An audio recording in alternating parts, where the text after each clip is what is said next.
Welcome to a mobile car mechanic review. Today we're going to go ahead and review this unit sent by Carlinkit, which is their wireless conversion kit where it allows you to go ahead and use Android Auto and CarPlay wirelessly on units that don't have the wireless capability.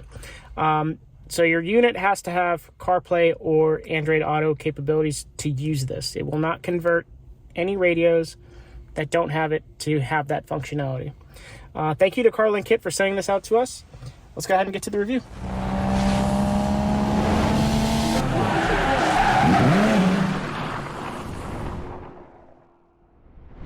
All right, so in the packaging, what you're going to do is you're going to have the main unit, which is the device. So this is going to have both a USB-A port on it and a USB-C port. Now, they give you two cables. They give you the USB-A to USB-C, and then they give you a C to C cable, depending on the connection that you have in your car. In my case, I'm going to go ahead and use the C to A. And the cable's a bit short, so just keep that in mind. If you need to go ahead and get a longer cable so that you can put this in your glove box, or you want to hide it somewhere, you're more than welcome to do so. I can't find them right now, but they do give you a sticky pad, so if you want to stick it somewhere in your car, you're more than welcome to do that. What we're going to go ahead and do now is just go ahead and plug it into the USB port. Go ahead and turn on my car in accessory mode. And what's going to happen is this is going to turn red when it's powered on. All right. Now, the radio is not going to do anything, but this does have power. So what you have to do is you have to go into your Bluetooth settings. And then you have to go ahead and look for a device called AutoKit. And this will vary depending on the unit that you have. It'll have a different, suffix or whatever they call that. So we'll go ahead and tap on that. And then we're going to look at the radio. And you'll see that it'll change. It detects it as an AutoKit. And this is the initial setup. It's actually very, very simple. Now on the device here, my iPhone, it's going to ask me if I want to use CarPlay. I'm just going to go ahead and say use CarPlay. And when it's connected, the indicator light here is going to turn green. Now, one thing to keep in mind is this is going to fluctuate when there's any data activity.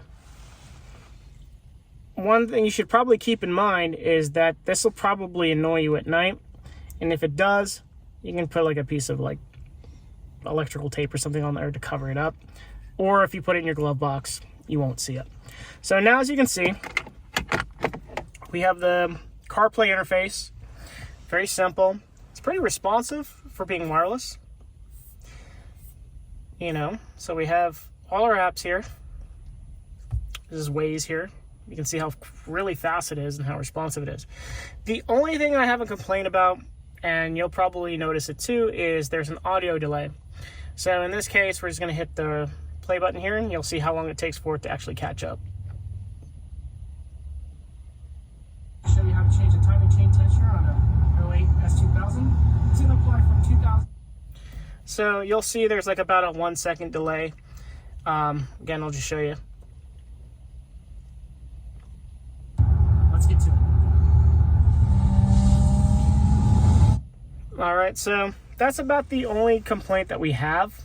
Otherwise, the device is pretty responsive. You can access your apps or whatever, just like any other, just as if it were actually wired to the car. There are settings that you can configure through the device. There is a specific IP address that you'd go to through your browser. So we're going to go to this, in this case, Safari. You'll see right here, there is an IP here. This allows us to go ahead and look at the stats of the device. We can rename any of this stuff, but you can also use this to do firmware updates.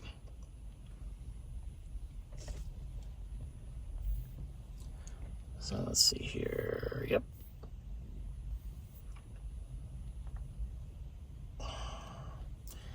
Well, it's not there.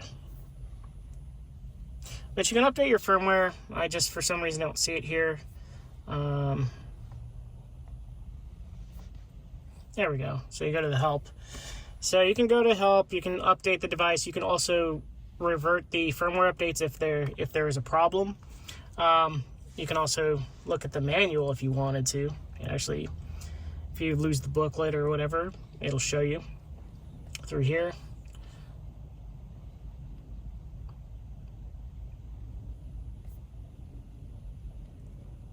I think the data connection here is not that great, so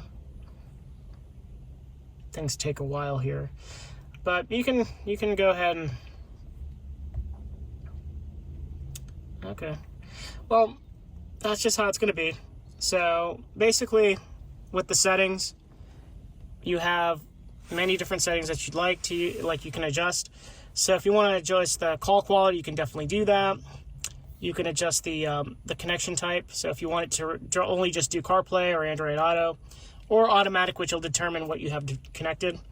The media delay, I believe, is what controls the delay in what the audio is doing. So obviously we have that 1 second kind of delay. So we can go ahead and adjust that. I'll do that probably off camera. GPS is going to ask if you want to use it off your device or not. And then you can change the car logo. You can change the Wi-Fi name and all this type of stuff. But otherwise, I mean, it's a very smooth device. I mean, can't really complain. Call quality is exactly the same. For the most part, the responsiveness is very much the same as being directly connected. Really can't complain, other than just the delayed audio. I would totally recommend it. I mean, this is actually something I was looking for myself. Luckily, Carlinkit reached out to me before we actually bought it. And it's a great alternative to having to replace the whole radio in your car just to have wireless capabilities. All right, so one thing I do want to show you is the connection speed after it gets disconnected and you come back into the car. I have to simulate it differently because my car keeps the radio on after 5 minutes before I leave. Like I lock the car and everything. So I'm gonna go ahead and insert the key, put it in accessory mode, and then I'm gonna go ahead and turn on the Bluetooth and the Wi-Fi, because that's how CarPlay communicates. Bluetooth creates the connection and Wi-Fi actually transmits the data. So as you can see right now, this is simulating what happens when you get in your car.